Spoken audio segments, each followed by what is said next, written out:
There you go. Take it away, Michael. Michael with Barnwell Bio.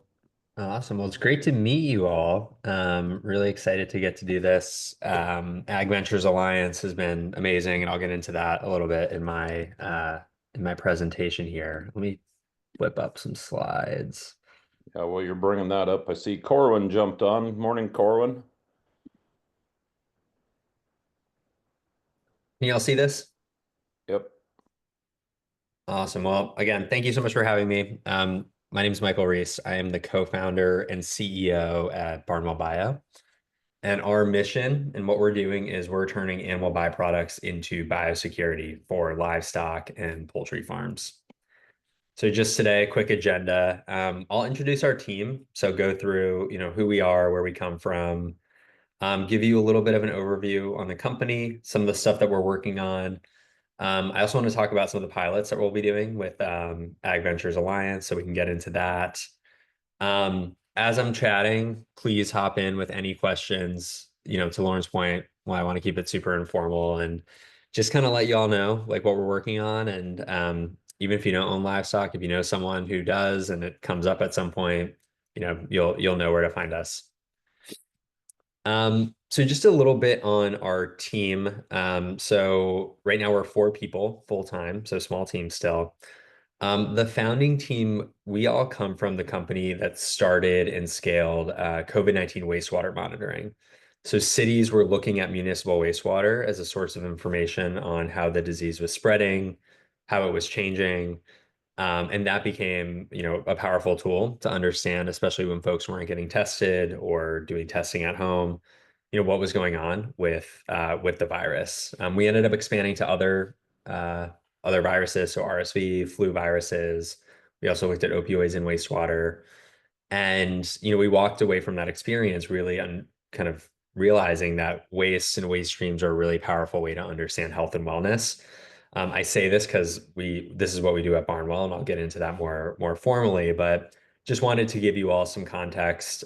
So at the company, I focus on sales, financing, general finance matters. My co-founder Casey, she runs products, so she is in charge of what our software looks like. She has a background in biomedical engineering from Duke. She went to business school at Harvard Business School, and then we met at the COVID company. And then our third co-founder, Jake, is a geneticist. He has done a bunch of different postdocs, Oxford, Stanford, and he actually was the first data scientist at Ancestry, so the family history genealogy company. He helped design their DNA product. He then worked in pharma for a few years, and then he joined us at the wastewater company. And so we've worked together for a really long time. These are two people I enjoy, personally working with. Professionally, they're amazing. And so that's kind of the team. We also brought on a data scientist who just finished her postdoc at UC Davis as well. I'll also add, we work with a team of animal health experts, so vets, PhDs in the space to, help make sure that the data and the insights we're generating are really relevant to the farms and to the operators that we work with. We've been largely focused on poultry, and I'll get into that a little bit more later, but two of our advisors are specifically poultry vets. And then Dr. Keith Polson is the head of the VDL at Wisconsin. So he's been really helpful thinking through some of the lab assay pieces. And we also have Dr. Jonathan Eisen at UC Davis, who helps us with some bioinformatics. So this is the team. It's growing. It's when we brought on our first hire, it was always a little bit nerve-wracking bringing that first person on you haven't worked with, but it's been great. And, we'll continue to build out, I think, folks on the science side and on the product side. Okay, so that was a long slide on the team. So kind of getting into the company and the problem that we're solving. Um, so obviously on a large commercial farm, animal health is a top priority, right? But the problem is that it can take a very long time to understand the source of a disease outbreak. We talk with folks all the time who will say, I've had this thing in my farm. I can't understand what it is. My mortality's up a couple percent. And I'm just having a really hard time understanding what's going on. The result are significant productivity losses, and whether that is mortality, whether that's, fewer eggs being laid, whether it's spending money on treatments that aren't the treatments that you should be spending money on, added vet time. These are all costs incurred with undiagnosed disease. A very extreme example of this is obviously the stuff going on with bird flu right now. On the dairy side, it took them about 2 or 3 months to say this cow is sick to this is actually avian flu and this is very serious. On the poultry side, obviously, it's been devastating. Last year, about 50 million birds were culled due to the virus. And, obviously the economic impacts of that are large, but from the folks we work with, I think there's a real palpable sense of fear sometimes where they can be doing everything right, and this thing pops up on the farm, and it's really too late for them to do anything about it. One of the farms we work with said it was Operation Doomsday when there was a positive detection like miles and miles away from them. And so I think a lot of this stems from just not really having the data to be able to understand, what risks there are at a given moment. And so that's where we come in. And again, we're taking a tool from the COVID-19 pandemic, wastewater monitoring, and that's the approach that we're leveraging on farms. So taking aggregate samples from different waste streams, which look different depending on the farm that you're on, and we can get into all that. But that's the approach we're taking to help secure our food system and help these farms out. Just a few I wanted to throw in, just some kind of high level market trends that we're seeing that I think are pretty timely. I think despite maybe some stuff you see in the US, increased protein demand. There's increased protein demand all across the world, and especially as countries are developing, we're going to need more animals. We're going to need to farm these animals probably in a more commercial way. And so, that increases the disease risks from animal disease. And, there are changes in, avian flu is a great example where migratory birds are changing their flight paths, and that's having an impact on animal disease. And there are just a lot of things that are changing that I think are going to continue to make disease challenges really top of mind. And then on the technical side, there have been some amazing kind of advancements in sequencing technology, which is what we use. I'll explain, what that is a little bit later on, but the cost of that has gone down so much. The availability of it has gone up so much. And so these are all trends that I think are really helpful as we think about, our company kind of entering the space. So how it works, kind of really simply, is the farms collect a sample each week. This takes a few minutes per week. This is really not a long process, and we've designed it very deliberately to be a very easy process. We've been focused on poultry, as I mentioned. Um, Basically, we're taking boot stock samples from barns, and so hopefully, you should be able to kind of do what you're going to do anyways, throw the boot stock on, and that's how we're actually collecting the sample there. We sequence all this information, and what that means is we're analyzing all of the DNA and RNA in that sample. So we're not just looking for this bacteria or this virus, we're looking at all of it. And then what we do, and this is kind of the special sauce, is we build bioinformatics pipelines to take that raw lab data, which is a giant, messy file, and turn it into something that's actually usable and actionable for the producer. And so what our goal is because we're doing this sequencing, is to provide a really comprehensive view of all the potential animal health risks. Right now, we're focused on, and I'll share kind of what that panel looks like. Right now, we're focused on disease and outbreaks.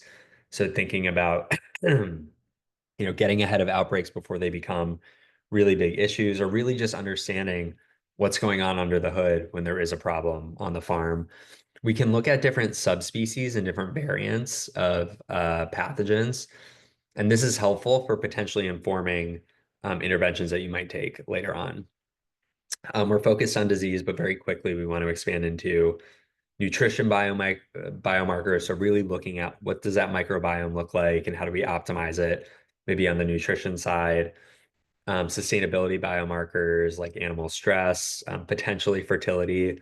There are lots of papers around the power of, what are in manure and litter streams, and you can get some of these biomarkers. And so we'll have to think through exactly how it how it plays out, but the goal is to really give a broad view from one sample of what's going on across all of these different animal health indicators. Excuse me. So this is just an example of our DNA panel. And so in one sample, we're looking at all of these different DNA-based pathogens, right? And we're also looking at the different subspecies of some of these bacteria.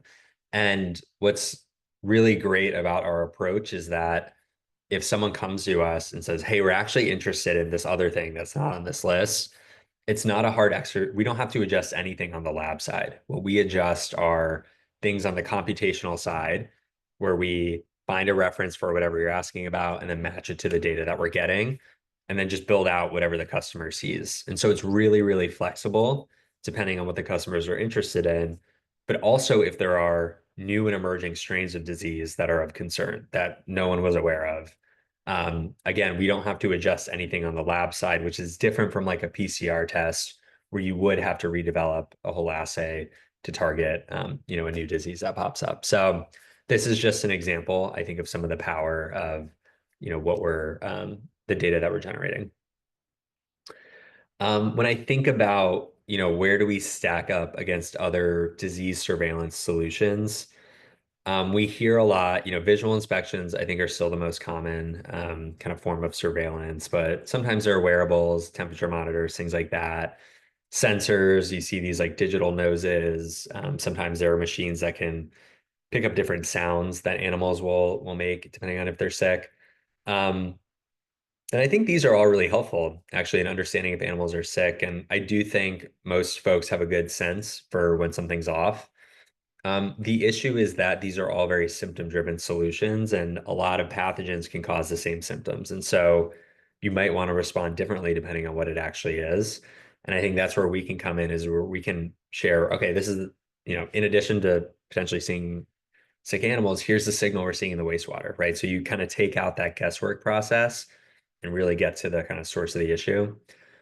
Some bigger farms will do sort of random diagnostic sampling. You see this with PRRS on swine farms, for example, right? They'll do kind of every month or every other month some random tests for PRRS. This is also obviously helpful. They're typically single targeted, right? So they're only looking for PRRS. And then if you wanted to do this really at scale, it could get pretty expensive. As we think about our go-to-market, we are looking at a few different channels here. Most of what we've been doing has been really through direct sales, and so leveraging our networks, um, going to conferences, doing some outreach to folks, and really just kind of spreading the word about Barnwell. Obviously, Ag Ventures Alliance has been also a way to reach folks as well. The other channel that we've started pursuing that's been really great have been veterinary practices. So partnering with vets who work across a number of different farms, really understand the challenges those farms are having, and can act as kind of a good trusted source of information um, for those farms. And, typically the first call you're going to make if something is wrong is the vet. And so, what we can help the vet with is kind of give them sort of a co-pilot. And, vets are really stressed as well. There's a huge vet shortage. They're short on time. And so our value proposition to them is like, let's make your job a little bit more efficient by telling you exactly what you need to be looking for when you actually make that visit out to the farm. And you don't have to go 4 or 5 times for the same issue. In the future, I think, we're thinking about some sales channel partnerships. Like Merck Animal Health has a big surveillance kind of solution, technology solution product line. That would be a good one to partner with. There are some distributors in the space, like BVS is the biggest one on the poultry side. So this is the future, but definitely thinking about, what are the ways to spread the word. Barnwell Bio is a little bit over a year old, and we have been moving very quickly. So I won't get into all of this, but we've done a bunch of pilot studies. We've partnered with University of Wisconsin to do a lot of that, which has been great. We've launched a first version of our product. We won a grant from FAR to do bird flu monitoring. That was covered in time, which I'll show you in a sec. We made our first hire, as I mentioned. We have our first folks on board sampling with us, and within the next couple months, we'll be at about 10 to 15 different locations doing sampling, combination of paid and unpaid opportunities. In the meantime, we're always doing customer discovery, thinking about, all the different constituencies within ag, asking them what their pain points are, how our solution might be helpful. So that's something that we're always interested in, and we'll keep doing for probably for the life of the company. I did want to point out the Time article. That was very cool personally for us to be in that. And I think this was around the time when egg prices were really high and there was a lot of interest in bird flu. And so, to be honest, some of this was luck with timing. And I hate to say luck because obviously the bird flu stuff is horrible, but I think for us, I think folks have really realized kind of how vulnerable we can be in some pieces on the biosecurity side. And again, it's not as if people aren't trying to solve this problem. I think people are working really hard on it, but there's still just other tools that we can be leveraging. And so I think that was where the interest for this came from. Happy to share, some of our amazing investors and partners. So on the investor side, obviously Ag Ventures Alliance has been awesome. We have a bunch of other seed stage funds who have been really helpful for us as we've launched the company. The partner side, we were part of the Ag Launch cohort this year, which was also great. Partnered with FAR, as I mentioned, University of Wisconsin, member of the Poultry Federation, some other kind of poultry groups. And, I think these have all been really helpful for us in just making sure that, again, when we're building this product, we're actually addressing a problem that folks uh, have, and we're making sure that it's as easy as possible, cost effective, all of that. So, um, the last thing I'll mention here are some of the turkey pilots we're doing through Ag Ventures Alliance. So we're working with 3 farms, and they've all been really great. And I know there's been a lot of logistics recently, so I thank them for their patience on that. But basically, we're doing 3 months of collection at each of these locations. I'll just add, this is our first time with turkeys. So this is new for us. Typically, we work with broilers and layers. We'll be doing 1 time per week sample collection, so they'll get weekly data. Turnaround time on the data right now is about a week. Kind of depends on the volume coming through the lab. We're hoping to get this down, and this is a big operational focus, but I think for most things, a week is actually gonna be okay, especially with these chronic things that are kind of always around. And then we'll be focusing on the DNA panel for this group of farms. In terms of deliverables, we'll do an onboarding. We're actually going out next week and the following week to do that to Iowa. We will be giving them weekly information. We have some visualization, some other health metrics, and then we'll have also regular consultations with our vets and the folks who do the sequencing. And if there are results that are unusual, we'll always flag that for our vets. So we're never going to just leave a customer kind of hanging with something potentially concerning. And our goals here, really understanding what that turkey microbiome looks like, is going to be interesting for us, and we're excited that this is our first opportunity here. A lot of health challenges in turkeys, if you know. So, we're excited about that. And then, as the sample collection process and lab processing is similar to what it would look like on a layer farm, but when you're in a new environment, you don't know what you don't know. And so we'll go through the process, we'll learn anything that we need to adjust on our side to accommodate, anything on the turkey side. And then also just getting a ton of feedback from those partners and really being able to iterate based off of that. So I've talked a lot. I hope you all learned a bit, enjoyed it. Happy to answer any questions, and I thank you so much for inviting me. By the way, this has been great. Alrighty, thank you for that, Michael. Any questions? Feel free to unmute yourself. Kind of hoping, Corwin, we start a few questions for you. I see Jacob has one in the chat quick. Come on, chat. For large scale operations such as Iowa Select Farm, what is the feasibility of putting together their own labs utilizing this your technology? Yeah, I mean, definitely is something that we're thinking about. A sequencer, which is the platform that we're using, costs about $1 million right now. And so it's a pretty big capital expenditure.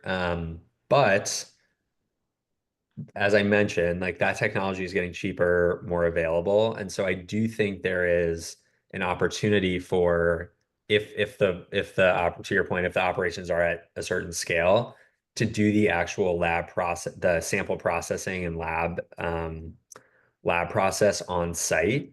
And then it's just a matter of, okay, what do you do with that data? Which that part is really quick. So I think that's definitely something we're looking at. And um, once we have a little bit more scale and also, we can start to really engage folks on this, like that, to me, that makes a lot of sense. And I think that, obviously solves that turnaround time question a little bit even more. Any other questions you guys can think of?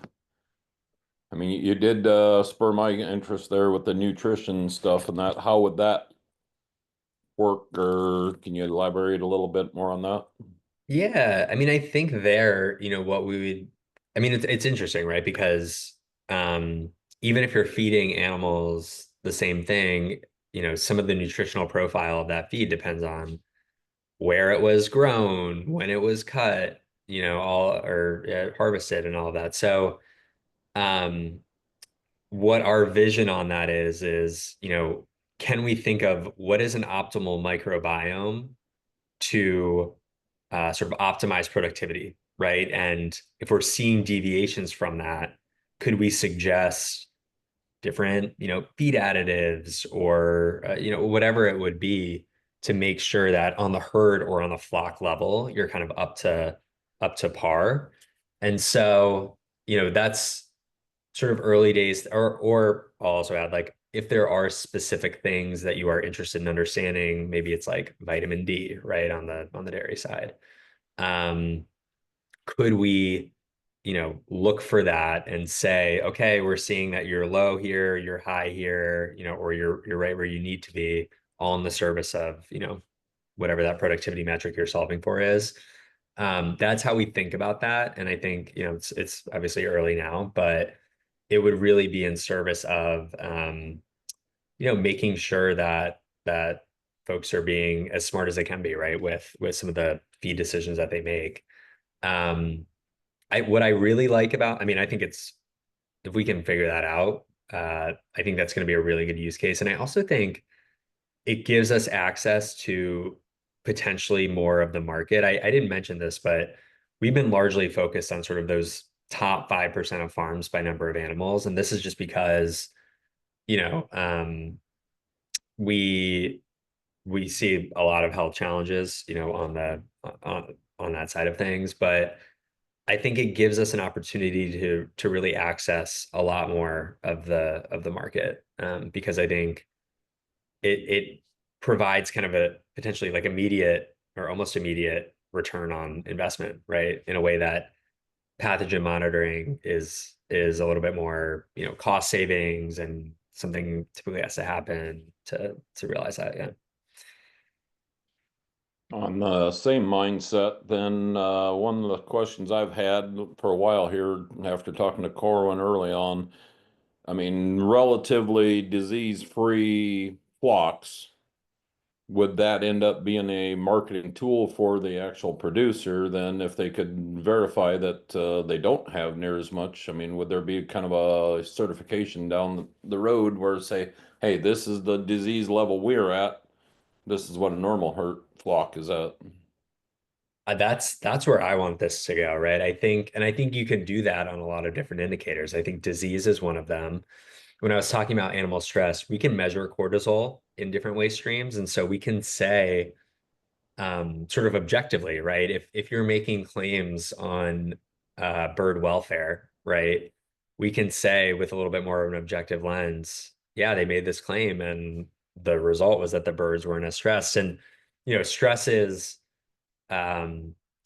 it impacts meat quality, it impacts shelf life. So there actually are really kind of important downstream implications for it. And so I think there's a world where we become, that kind of objective layer of, we've measured this, we've certified it, and hopefully, right, the farm can get more for it, right, in the marketplace. So I think that is, and it's a little complicated, I think, to think through exactly kind of how it works mechanically, like, you know, because we are focused more on the animal health side, there's kind of like a layer in between us and sort of like the end product. But all to say, I think that's exactly how we would like to see this evolve.